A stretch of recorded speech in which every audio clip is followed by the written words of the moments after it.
All right, Shabbosai, good morning. Hopefully everyone had a beautiful, uplifting Shabbos, a great zechus, Baruch Hashem, to be able to begin another week of the Daf together. Begin by thanking all of our sponsors. Thank our TALMUD TORAH sponsors for the month of Teves.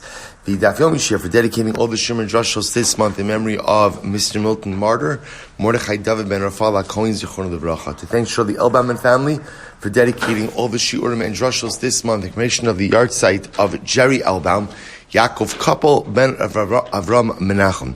Our week of learning sponsors, Paul and Kathy Pollack for dedicating the week of learning commemoration of the yahrzeit of Paul's sister, Leah bas Shmuel, and Ayal Sara Steinberg, and the zechus of refuah shelaimah for Shulamis bas Susha. Our Daf Yomi sponsors for today, Ed and Iris Miller, nishmas Mordechai ben Zeev and Leeza bas Michoel. We hope that in the merit of our TALMUD TORAH, all of the neshamas will have an aliyah, the families a neshama, and all those who require a refuah should have one together with Kol Cholei Yisrael. With that, let us begin. So today's daf is Samech Ches 68. We are actually picking up on the top of Samech Ches for a change. So as I remember again, just to reorient ourselves a little bit, yesterday we began the new parak. And in the new parak, we were talking about the concept, a very specific type of case, namely, Nara HaMu'urasa. Ultimately, again, who's the Nara HaMu'urasa? So that is a girl Nara between the ages of 12 years old and 6 months. Ultimately, again, who is in the stage of Erusin, initial stage of marriage. So our mission was focused on who has the ability to be mefer her neder, who has the ability to go ahead and annul her neder. So the Mishnah told us who has the ability. It is a joint process between the father and the husband. Now, I will say a couple of interesting things came out from this. Number one, we've transitioned. How have we transitioned? We've transitioned from Hataras Nedarim to Hafaras Nedarim. Wherein lies the distinction, at least over here, between Hatara and Hafara?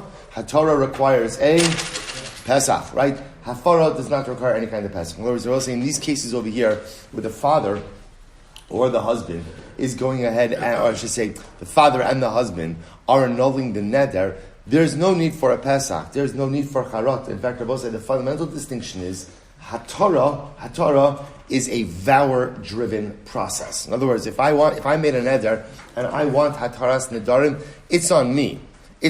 I have to go to the Chacham. I have to figure out the Pesach. Hafara, conversely, is something that is being done, at least in this case, being done to the vower. The girl took the vow, took the neder, and ultimately, again, now this is a process which is being visited upon her.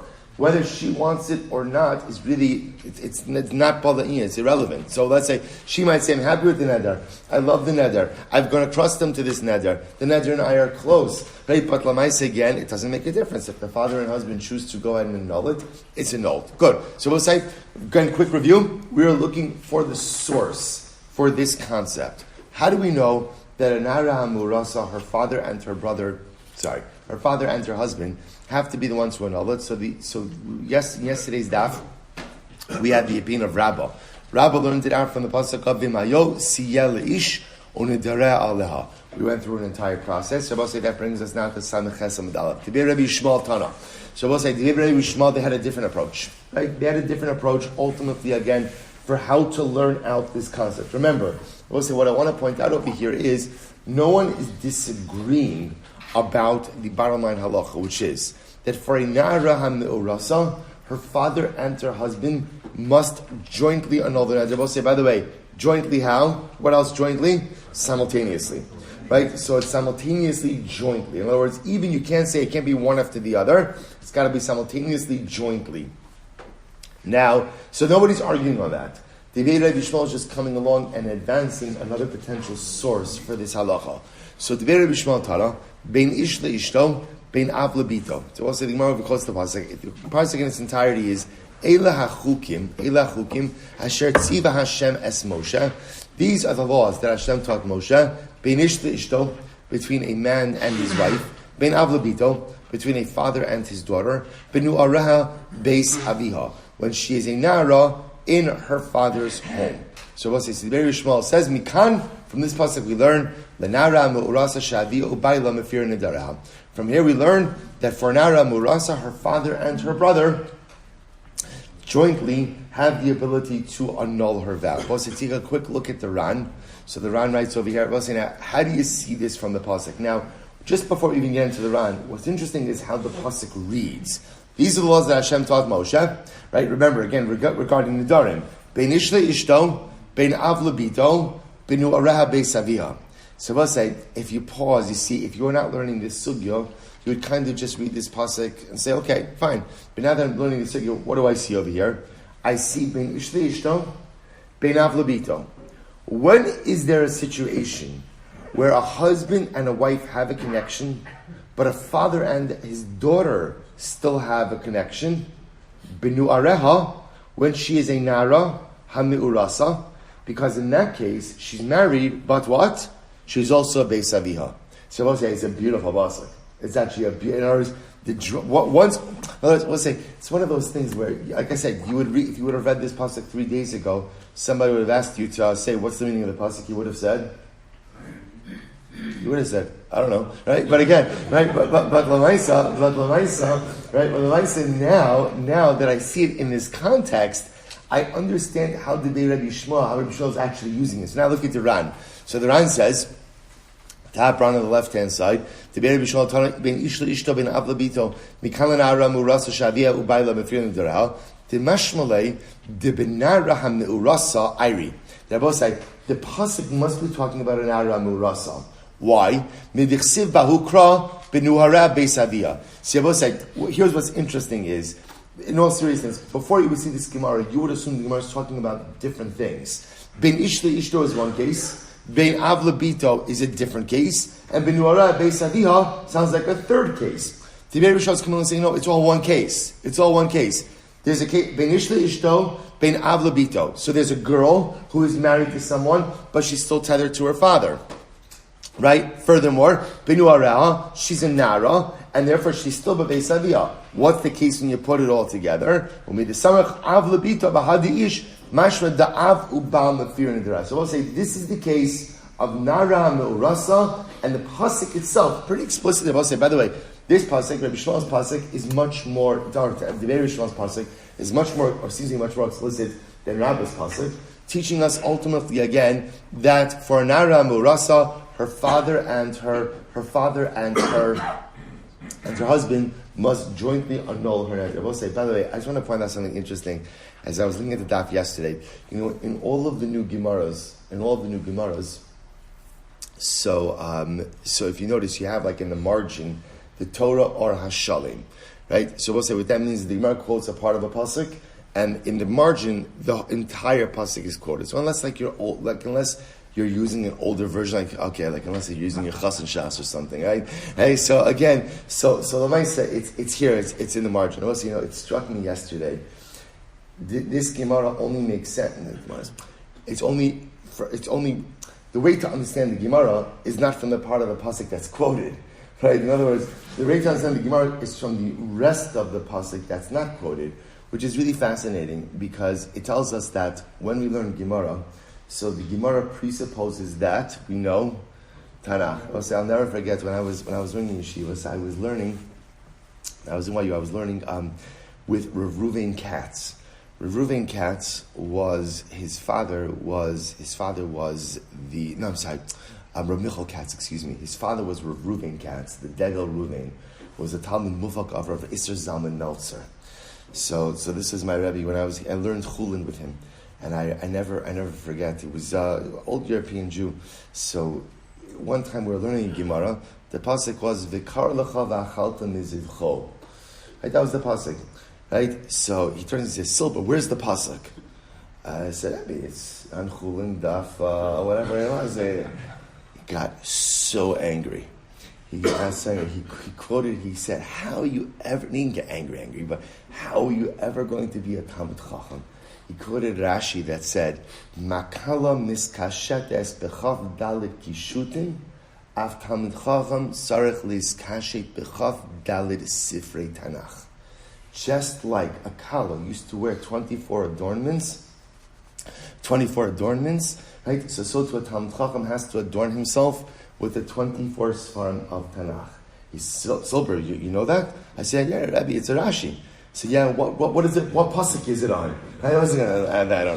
That's in Tanakh, right? So anyway, this is just like it's such a humbling experience, right? Here we are. We're going through Shas. And Baruch Hashem, many of you have already finished Shas. Some of you already finished Shas more than once, and it's so humbling sometimes. And in my journey through Shas, I'm like, okay, had the Gemara not quoted the rest of that pasuk, I don't know the end of it. I don't know the end of the pasuk by heart, which I should. I've learned the Chumash enough times. It's very humbling that no matter how much we learn and how much we think we've accomplished, sometimes it's actually interesting that some of the fundamentals also, which is why I'll just put in a plug. It's kidai, by the way, to also do first of all, to make sure to do Shtein Mikra, to do the weekly parasha. And whether you're doing it again, Shtein Mikra you could do with Unkelos, Shtein Mikra you could do with Rashi, Shtein Mikra you could even just do, even if you do with the Art Scroll translation, because Art Scroll is not a translation. The Art Scroll translation is a commentary itself. So the idea of Shtein Mikra ve'echad Targum is reading each pasuk twice, and with a commentary, I will say, it's so important. It's so important because otherwise we're missing fundamental building blocks. Just like after you finish Shtein Mikra, it's kedai to do Nach Yomi. You don't have to do the program of Nach Yomi, but to do one parak of Navi a day. One parak of Navi, and that you can even read in English. One parak of Navi a day, 10 minutes. 10 minutes. That's why I know it's a lot between Daf Yomi, Mishnah Yomi, Nach Yomi, Shtein Mikra ve'echad Targum, like Mesilas Yesharim, Smichas Chaver, Chasidus Chabura. But again, that's our goal. Our goal, Baruch Hashem, here is to give you a well-rounded spiritual diet. But the amazing part is, it sounds like a lot, but it's not. It's not. It's so incredibly doable. But in any event, I would say it's just very humbling. Sometimes you think okay, we're doing Maseches Nedarim, Daf Samach. Okay, then there's a pasuk, and I realize that I just have to brush up on the fundamentals. Any event. So I'll say, so it's time to do Shmuel. Let's go back there. So this is why I never finish even the shortest of Dafim on time. All right, but let's go back there. It says the Gemara, but it's a good Maisa. It was a Maisa, I tell you, with my Rebbe that sticks to me to this very. And again, I'll say I want to be clear. Just want to clarify this story. It wasn't an embarrassing getting angry. It was it was a teachable moment. It was a teachable moment for a Rebbe to impress upon a Talmud that if you ever want to really see success in life, you start with the fundamentals, become proficient in the fundamentals, and build up from there. Otherwise, what you're building is on shaky ground. And it was very, very true, very true. Anyway, so the Gemara goes weiter. Shmuel, so we'll say, okay, fine. So now we have a new drasha. So the shaila is, what does Talmudei Rabbi Shmuel, what does he do with the drasha of Rabbah? Right, the pasuk that we had on Samach Zayin Amud Aleph of the Mayosi al Ish Unidar Alal. What does he do with that pasuk? To which the Gemara says, Mokim liidach de Rabbah. And I will say he uses it for a different drasha of Rabbah. Now the truth is, I will say we're going to see. It's actually very interesting. The reason why today's daf is very short, I will say, as you're going to see on the days, is because virtually all of today's daf are citations from Gemaras and Mishnayos that we're going to see later on. So, for example, I will say, so we're going to see Talmudei Rabbi Shmuel uses that pasuk for a different teaching of Rabbah. Now, what's the different teaching of Rabbah? Take a look at the Ran again. So the Ran writes, "So Talmudei Rabbi Shmuel Hayosia my avilei mokim lakidach the Rabbah dabar lekamon makish kol mehavir shnia the kol mehavir rishona." So we're not getting into this case, but I'll just give you the coming attractions. The coming attractions are coming attractions are like this. We're going to talk about a case of a woman who becomes a Nara, who becomes betrothed, like Nara Murasa, and then what happens? So Nara Murasa, father and husband have joint ability to be made for the Neder. Let's say husband dies during Erisin, and now again, she once again becomes an Arusa. So what are the father's rights in that case, or what are they not? So that's going to be a machlokus between Rabbah and the Rabbanon. Ultimately, again, the Ran says, "V'Rabbanon svirluhu tetarti shamsuna ikar kralinara murasa taviu bala mafir nedareha utrain havios lakushi shnil rishona." So we're going to see there's a machlokas. Does the father have rights the second time she becomes an arusa or not? So that's the machlokes Rabbanon and Rabbah, and ultimately again, Talmudei Rabbi Shmuel would use the pasuk of the Hayos Yalish to ultimately back up the position of Rava in that case. Okay.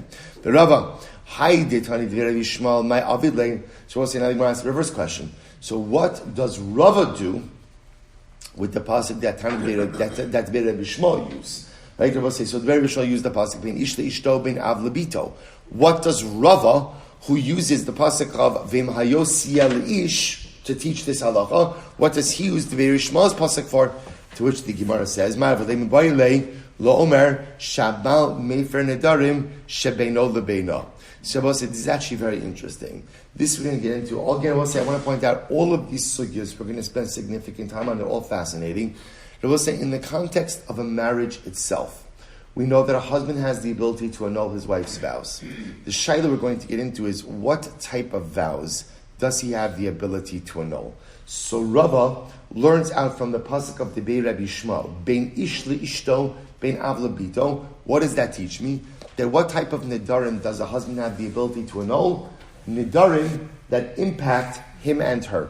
Well, take a look at the Ran for just a moment. This is the Ran in the second of the intermediate lines. Lomar shabal mefer dvarim shebeino lebeino. Dinidre inui nefesh behedjik sivi. Kol nerter v'chol shvuas isur lanos nefesh. Nafesh ubein ish leishto itzricha ledvarim shebeino lebeino. Shabbos said we're going to see like this. There are two types of nedarim that a husband could be made for his wife. Number one are what we call nidre inui nefesh. I will say, what's inui nefesh? Nedarim of an afflictive nature. Of an afflictive nature. So we'll say, what does that mean? She takes a neder not to eat meat, not to drink wine, not to whatever, anything that's afflictive. He has the ability to go ahead and annul that. And I will say, that actually is going to be explicit in the pasuk as we're going to see. The other type of nedarim that he has the ability to go ahead and annul are nedarim which impact their relationship. That's what we call tvarim beino lebeina. Now, what's included in that category? In Meretz Hashem, we're going to see in a later on sugya. So we'll say, but the point over here is Rava uses the pasuk of the Bei Rabbi Shmuel to teach this halacha that a husband has the ability to annul nedarim that are beino lebeino. Okay, fine. So we'll say, get ready for this. This is great. Ibaylahu. So we'll say, here's the shayla. Megas gayis o maklish kalish. So we'll say, listen to this shayla. I should read it there. Ibaylahu, bow. Megas gayis o maklish kalish. So we'll say, here's what we know. So here's what we've established. What have we established? Everyone agrees that a nara hamurasa, who has the ability to annul her vows? Husband and father. Husband and father jointly, simultaneously. Everyone agrees with that. The only machlokes is what? The source. Right? So Rava brings his pasuk. The Bei Rabbi Shmuel bring their pasuk. We've also now spent time explaining what each one does with the pasuk of the other. Fine. Rabbi said, I think we're asking such a yesodistic question. So Rabbi said, let's say now one of the parties annuls his portion. So let's play this out. Nara Murasa made a neder. And now let's say the husband annuls the neder. When one of the parties annuls his chelek, does that have an impact, or what is the impact of that partial annulment on a neder? In other words, we'll say, is it megas gayis? Now let's just translate the word literally. Megas gayis means to cut off. Does it cut off, lop off part of the neder, or miklash kalish, or weaken it? I will say, take a look at the Ran. This is great. Listen to this. We'll say, so now we're going in the first wide line of the Ran. Ebaylahu, Bal Megas Guys Miklash Kalish, Kilomar, here we go. Kilomar, Aros, She'eno Mefer, Ella, Bishot Fasei Da'av. So when a husband, right, the Aros is the husband, when he goes in, now remember, when he annuls the neder, generally, he can't annul without the partnership of the father. But let's say the husband does it. Let's say the husband, right? The Nara Murasa makes a neder. She makes a neder. And husband says, I make for your neder. So we know, is that an effective hafara? Is it effective hafara? No. Why? He needs the father. The shayla is, has he done something? So do we say, Kishemei for chelko, megas gais kilomar, shechotech chatzi haneder legamrei, umevatlo, v'chatzia va'acha nishar chazaki betchila, v'lo iklish leiklal. So we'll say, do we say that maybe when the husband annuls the neder, what has he done? he's essentially lopped off 50% of the neder. The other 50% remains fully intact, but he's lopped off 50% of the neder. We'll see what that means in just a moment. So he's lopped off 50% of the neder, but the other one remains intact. Right? Miklash kalash. Or the other possibility is no. He doesn't lop off 50% of the neder. Rather, what does he do? He weakens the neder in its entirety. O nema, right? Miklash kalash. Telo nema chata chatzia neder. Telabatul palga v'idach palga gedikai kai. Ela ba'faras ha'aras miklashu de kalash like kule neder. So we'll say this is the shaila. This is the shaila, right? Such a hakira, right? So now the husband is made. Now, okay, I want to be clear. The great part about this sugya is no one is arguing on the core facts. What are the core facts? That when a nara hamurasa makes a neder, there is only one way to be made for that neder, and that's how the joint simultaneous hafara of the husband and the husband and the father. Everyone's agreeing with that. We're just trying not to delve into mechanics. So here's a hakira. So now, husband is made for his chelek. What's happened to the neder? Do we view that as if he's lopped off 50% of the neder? So the other half that remains is still in full force, but there's 50% missing? Or no, he doesn't lop off anything, but his hafara has the ability to weaken or downgrade the severity of the neder. So we'll say, watch this. Where does this come up? So I'll say, so kigon, dinadra mitrain zaysin, v'shama arus, v'hefrala. I'll say, this is great. Let's say the nara murasa, she makes a neder, get ready for this. I'm not going to eat these 2 olives. So she said, trei zaysin, right there, 2 olives. She says, I hereby take a neder, I'm not going to eat these 2 olives. Okay. The arus hears it. V'hefrala. And ultimately, what does he do? He does, right? He annuls his portion. Now what happens? He annuls it, and what does she do? She eats the olives. How many olives does she eat? 2 olives. Now watch this. Mega's guy is lake. So I'll say, if at the end of the day, you say that when he does his afara, so what he does is he lops off 50% of the neder. So I'll say, at most, his afara could cover what? 1 olive. But what did she eat? 2 olives. So therefore she's in violation of her neder, and therefore she'll get malchus for neder violation. On the other hand, iyarminan miklash kalish, if you say on the other hand, no. When the arus is made for his part, what does he do? He downgrades the severity of the neder. In other words, even though you need both parties to annul the neder, annulment by one of them ultimately downgrades the severity of the neder. That's when he's miklash kalish, and he's surah ba'almahu. And maybe even when she eats the olives, right, she's violated a neder, but a downgraded neder. And therefore, again, it's usr, it's an isser, but perhaps she would not get malchus, she would not get lashes for violation of her neder. So what's here the shaila? It's a fascinating shaila. By the way, what's also interesting is that the Gemara is presupposing that partial revocation has any effect at all. Right? Because remember, again, up until I saw this, if you would have asked me, what happens when the arus is made for the neder by himself, I would have answered, as you would have answered, nothing. So what's interesting over the Gemara says, no, it presupposes there must be some effect. There must be some effect, ultimately, again, of the arus or the father. It doesn't matter who's doing it. So the shaila is, what's the effect? Mega's gainis, does a lop off 50%? In other words, I'm the husband, I can lop off my chelek, right? I can lop off 50%. Or no. You can't remove 50%. What you can do is downgrade the severity of the neder so that if she does transgress, it doesn't have the same severity. So we'll say, so that's what Gemara says, so what's the shot? And I was saying, this is going to take us to the rest of the daf. I just want to point this out very interesting. I will say, I think that there's also like a yesodistic concept in marriage over here about like what is the role of a husband, right? Ibayluhu, right? So Gemara says, Baal, what is a husband's job, right? What is his responsibility towards his wife? Megas gayas. I will say, what does megas gayas mean? Is it a husband's responsibility, ultimately, again, to distance his wife from anything that's detrimental and difficult? In other words, is it a husband's responsibility to be a complete protector, or miklash kalish? Can't be a complete protector, but what can you do? you could help to lighten her load. You could help to lighten her load. A yisildistic shayla in the role and responsibility of a husband. Negas guy is a protector, or miklash kalish, or lighten the load. And I will say, what's the answer? Now be careful. Be very careful. Right? I was like, so the truth is, it's right. The answer, of course, is really both, and it depends so much on the different stages of marriage. Sometimes it is the absolute responsibility of a husband to cocoon his wife and to protect her, to be the protector. That sometimes is absolutely his role. But we also, as we go through life, no matter how much you love someone, you can't necessarily protect them from everything. So if you can't protect someone you love from something, what can you do? Stand by their side and shoulder the burden along with them as well.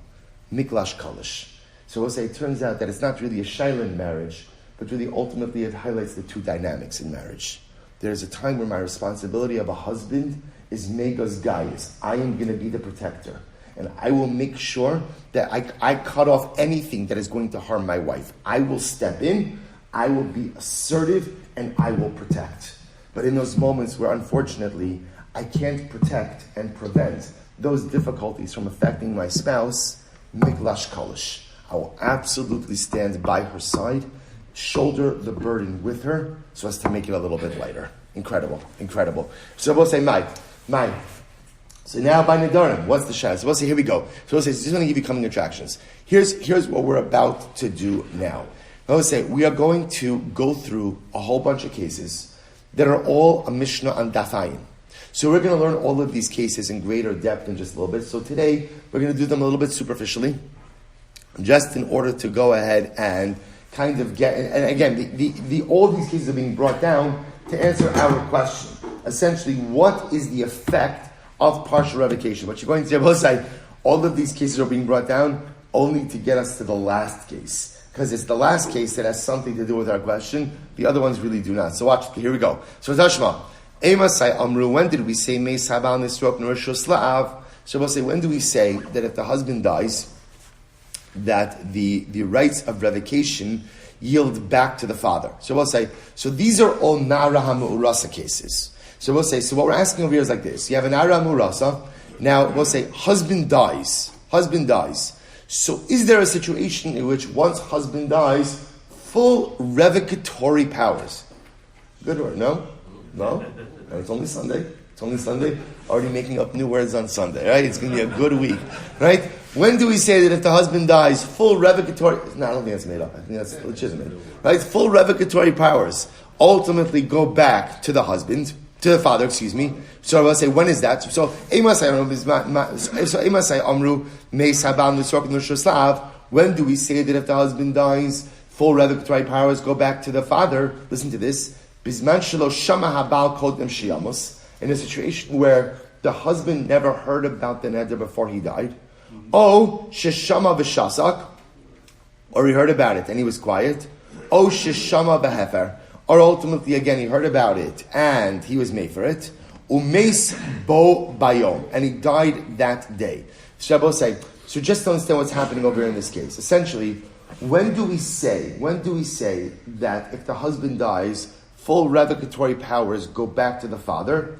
When the husband did not do anything to undermine the revocation of this vow.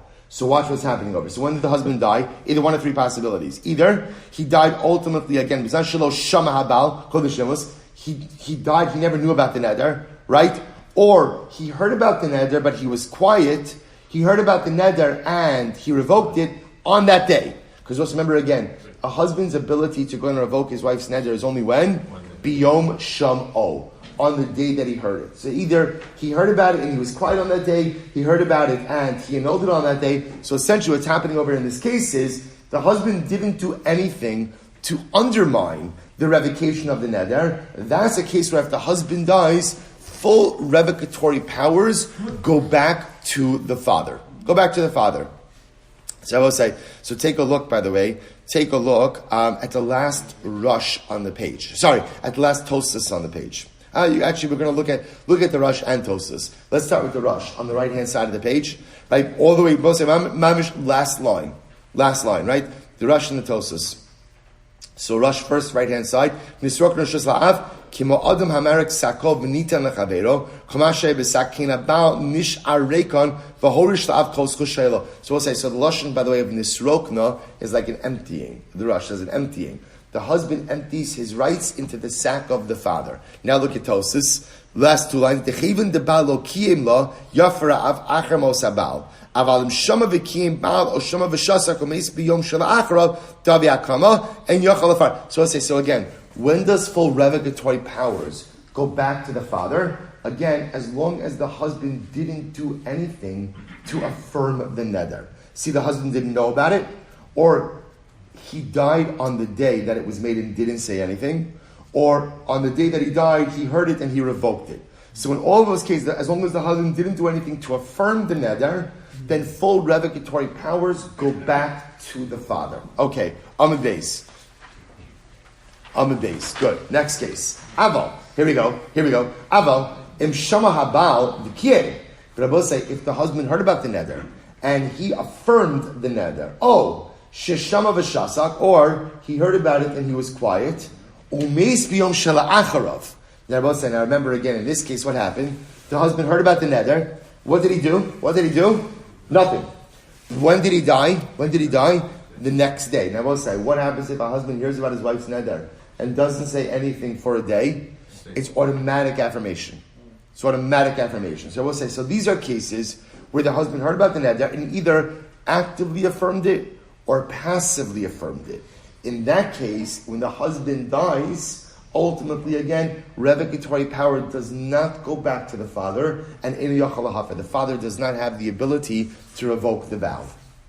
Good, I'll say, next case. Shama aviyah v'hefer lo. So I'll say, here we go. So I'll say, these are all Nara Murasa cases. All Nara Murasa. So what happens? Nara Murasa made an eder. Shama aviyah. Her father heard it, v'hefer lo, and ultimately again, he annulled it. V'lo hispik bal lishmoa. Now the husband never heard about it until Ad Shemei Sa'av, until the father passed away. So we'll say, so timeline, girl, right now Murasa made the neder, father heard about it, ultimately again, he annulled it, father dies, and then afterwards again the husband hears about the neder. Zoe Sheshaninu, Mei Sa'av, Lo Nisrokna Rishus Labal. Wow, so it was very interesting. This is a case where ultimately again we say that in this case, revocatory power does not go to the husband. Revocatory power does not go to the husband in this case. Now I will say, take a look at the Ran for just a moment. It's the last wide line in the Ran. Shama aviyah v'hefer lo v'lo hispik abal l'shmoa ad shemei sa'av zoi sheshaninu mei sa'av lo nisrok l'shusabal. So I'll say, so again, was reverse the first case. So in this case over here, Nara Murasa made the neder, father heard it, father annulled it, father died, husband hears about it only after the death of the father. Husband does not have revocatory power. The Ran says, Chazinu lahu l'kamai, so the Shon da'amri demai diktani lo hispik abal lav davka o b'chdei nasma. Good. Fine, actually, we don't have to really get into this Ran. Fine. Actually, take a look at the Rush, I will say. Take a look at the Rush. The Rush says, if you look, it's the top Rush, about 2, 4, 6, 8 lines into the Rush. So the Gemara says, Tema, so listen to this. So I will say, so why doesn't the husband have the ability to annul his portion? So I'm reading the Rush, left-hand side. Tema, Kevan sha'av hefer chelko, lama lo yafra abal chelko achar mo sa'av. Since the father annulled his portion, why can't the husband annul his portion? Ta'amiran la'el mei sa'av lo nisrok l'rishus labal. Hainu hecha de lo hefer ha'av, v'yisar ha'aris lahafar kol ha'neder v'u eini yoris. Aval hecha shekvar hefer ha'av chalko, lama yigra koach ha'abal b'misa'av v'yishlo. So I'll say, the Rush is asking, I don't understand. If the father annulled his portion, then why doesn't the husband still retain revocatory power to annul his portion? V'yishlomar kevan de lo nigmara. We'll say, here we go. Kevan de lo nigmara ha'afara b'chaya ha'av nispatla gam ha'afara sa'av v'utzorech lahafer ha'kol. Wow. Then we'll say, because what's happening over here is as follows. And I will say, like I said, we're gonna this is Daf Ayim. We're going to see this Gemara later on. This is not where this sugya belongs.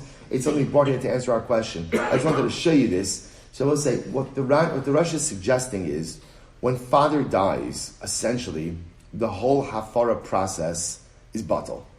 The whole hafara process is batal, and it's as if the father's hafara never occurred. And therefore, again, so good. That's the Rosh's idea. We'll see all of this on Daf Ayin. But I will say, what I just want to point out for you from this is something very interesting, which is you see that as much as we've been talking about the father and the husband kind of as partners in the revocation of the Nedarim of the Nara Murasa, they're not really full partners.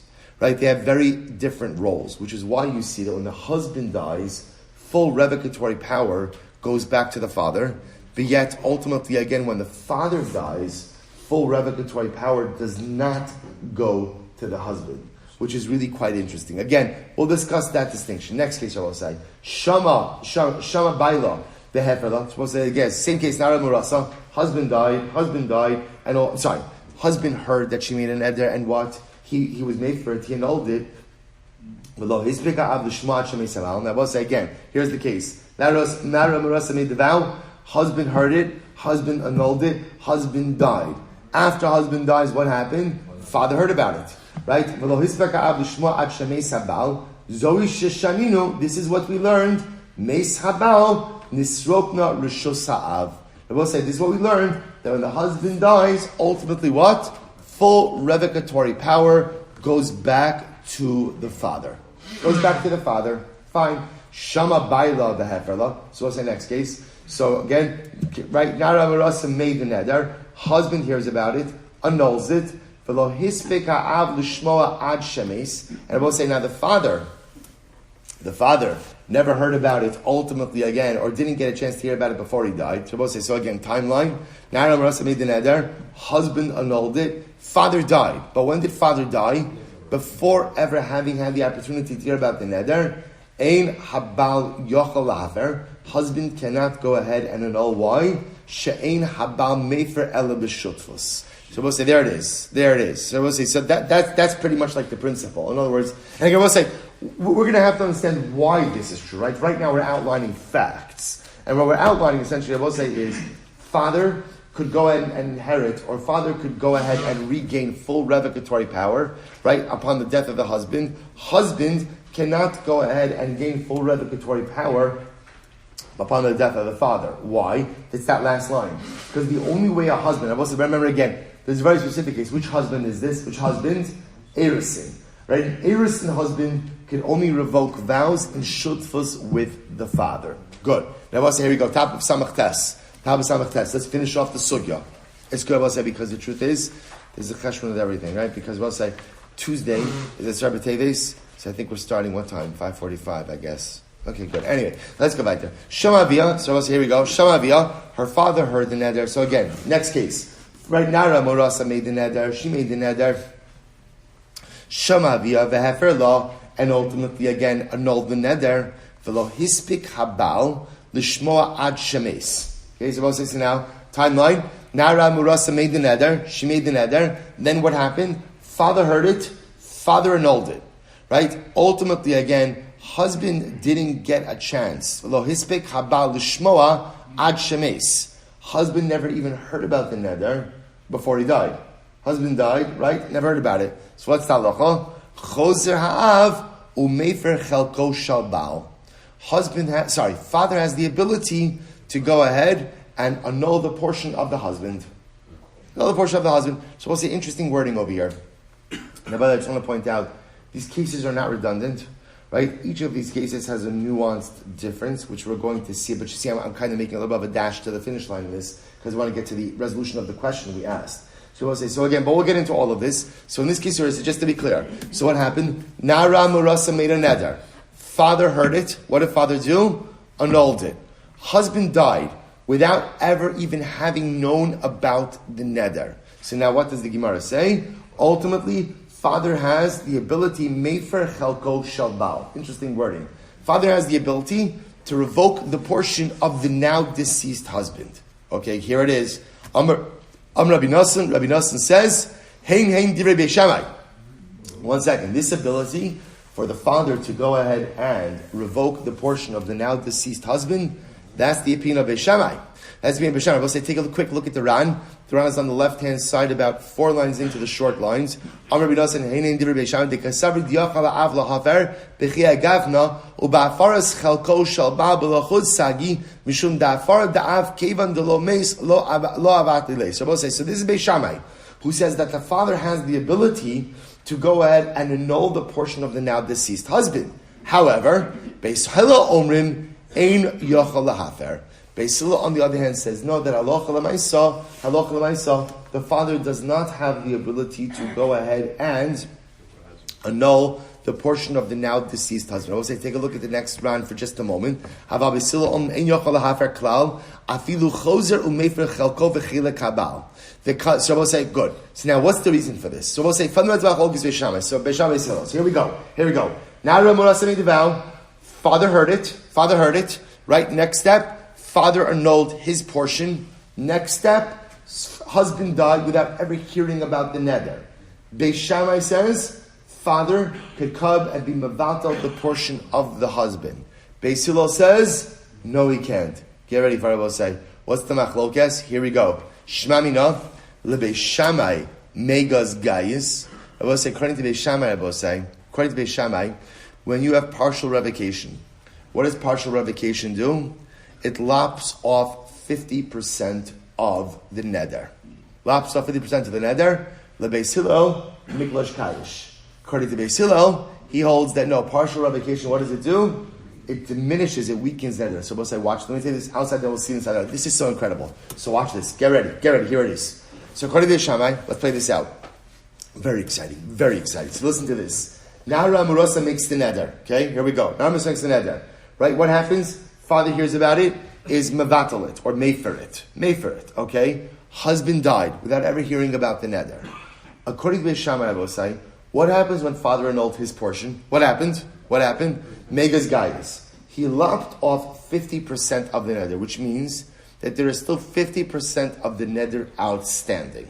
Then I will say, according to Beis Shammai, 50% of the neder outstanding is a significant right. Because it's a significant right, it's an inheritable right. And because it's an inheritable right, the father is the one who inherits it from the husband and could therefore go ahead and annul the rest of the neder. Beautiful. According to Beis Hillel, on the other hand, partial revocation on both sides does what? Partial revocation, miklash kolish, diminishes the iser. So the father does his part, the husband still has his part. So both say, the husband's right is what we'll call a negligible right. It's not significant. So because it's not significant when the husband dies, therefore what? It's not inheritable. So because it's not inheritable, therefore the father doesn't have the ability to act on it. Absolutely fascinating. So I will say, so what the Gemara is just saying, and the reason you say, why isn't it significant? Because I will say, if you think about it, really, 50% is a quantifiable, manageable thing, right? In other words, I understand, according to Beis Shammai, megas gayis, father has 50%, husband has 50%. Husband died, that 50% is significant. So therefore, l'maisikin, that's inheritable by the father. Therefore, according to Beis Shammai, when the husband dies, the father inherits the husband's power of revocation. Miklash kalish, what does it mean? You diminish this, or what does it mean to diminish an isser? It's more usser, it's less usser, it's much more ambiguous. So because it's much more ambiguous, therefore what? It's not defined. Obviously, if it's ambiguous, it's not defined. And because of that, again, it's not significant enough to be deemed an inheritable right. And therefore, when the husband passes away, the father ultimately, again, does not inherit that right. We'll say now, what I just told you is inside the Ran. Here we go. So we'll say it's in the Ran. Divrei HaMaskal, the bold line is Aval Beis Hillel Omrim Ein Yochel Lahafer Klal. So we'll say 2 lines into that. According to Beis Shammai, ultimately again, when you go ahead and you annul the neder, I should say when there's partial revocation, megas gayis, when the father annulled the neder, he annulled his 50%. The 50% of the husband was totally unimpacted. Rather, 50% of the neder, that's their husband's portion, is fully intact. That's significant, and therefore what?